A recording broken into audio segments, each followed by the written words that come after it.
kulanti waana wanaagsan daawadayaal waxaad ku soo dhawaataan wararkii ugu dambeeyay Soomaaliya waxaan si gaar ah u dul istaagi doonaa wararkii ugu dambeeyay dagaalka maalintii labaad galay oo ka socda gobolka Sanaa kaas oo ay ku dagaalamayaan ciidanka maamulka Puntland iyo sidoo kale ciidamada taabacsan maamul la magac baxay Naqr State wararkii ugu dambeeyay daawadana eegi doonaa fadlan hadda ka cusubta YouTube-keena subscribe saar sidoo kale page-keena soo follow garee waagaag daawadayaal aan ku bilownay magaalada dhaxar ee gobolka Sanaag waxa maalinta labaad ka dhacay dagaal aad u xooggan oo iskaga hor yimaadeen ciidanka maamulka Puntland iyo sidoo kale kuwa dadka deegaanka ah kuwaas oo si weyn kaga soo horjeeda ciidamada maamulka Puntland oo ayagu halkaas lagu soo daadgureeyay Saciid Cabdullaahi Dani ayaa markaas ciidamo fara badan wuxuu ka soo qaaday magaalada Qardho kuwaas oo ku soo daabulay magaalada dhaxar ayaguna ugu dambeyntii halkaas dagaal xooggan kula galay ciidanka dadka deegaanka oo ayagu si weyn u taabacsan maamulka SSC Qaatumo oo imika dhismihiisu ka socda magaalada Laascaanood ee xarunta gobolka Sool dagaalada ugu dambeeyay ee ka dhacay magaalada Dhaxar ayaa waxa wararku ay sheegayaan inay gaarayaan ilaa 10 ruux oo isku jira markaas dhinacyadii halkaas ku dagaalamayay iyo sidoo kale dad shacab oo ka agdhawaa halka uu dagaalku ka socdo dagaalka ka dhacaya magaalada Dhaxar ee gobolka Sanaag ayaa waxa si weyn u cambaareeyay dhammaanba waxgaradka odayaasha dhaqanka iyo culimada Soomaaliyeed meel walba ay dunida dacaladeeda ka joogaan ayagoo arintaas ku tilmaamay nasiib darro madaxweyne Xasan Sheekh Maxamuud ayaa lagu eedeynayaa inuu markaas colaad ka horinayo gobolka Sanaag iyagoona markaas ugu baaqay in madaxweynaha Soomaaliya Xasan Sheekh Maxamuud oo arintaasi wax weyn ka qabto isla markaana uu joojiyo dagaalka ka socda ee magaalada Dhaxar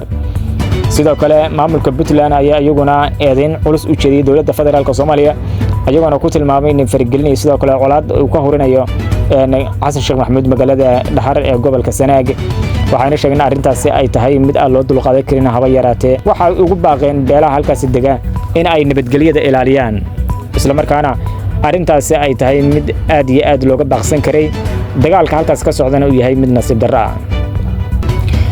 boqorka beelaha Daarood oo asugu jooga magaalada Qardho ayaa waxa uu saxaafad goor soo saaray waxa uu ku tilmaamay nasiib darro ka soo cusboonatay gobolka Sanaag dagaalka halkaas ka dhacaya ayuu baaq nabadeed ka soo saaray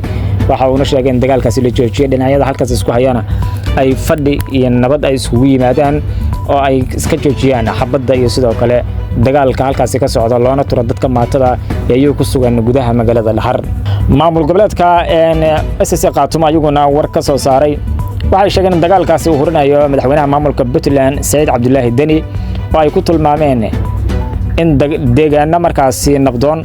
uu colaad ka horinayo isla markaana uu doonayo in deegaanadaasi uu ku daro maamulka Puntland hase yeeshee waxay sheegeen in deegaanadaasi ay ka tirsan yihiin SSC Qaatumo isla markaana ay wax ka dhisanayaan dhameystirka maamulka SSC Qaatumo oo iminka dhameystirkiisuba uu ka socdo magaalada Laascaanood xarunta gobolka Sool waxaana dhameystirka maamulkaasi garwadanka dawladda federaalka Soomaaliya oo wasiirro kala duwan ay ku sugan yihiin magaalada Laascaanood arinta ku saabsan dagaalka ka socda magaalada Dhaxar ee gobolka Sanaag ayaa wajiyo cusub yeelatay iyadoo saacadii ugu dambeeyay la sheegay in dhinacyada halkaas ay ku dagaalamaya ay helayaan gurmadyo kala duwan oo kaga imanaya SSC Qaatumo iyo sidoo kale dhinacaasi deegaanada maamulka Puntland waa tahay daawadayaal wixii warar ku soo kordha dagaalka ka socda magaalada Dhaxar ee gobolka Sanaag waxaad ka daawan doontaan janaalkaana fadlan haddii aad janaalkaana ku cusub tahay subscribe saar sidoo kale page-keena soo follow garee sidaas iyo amaan Allah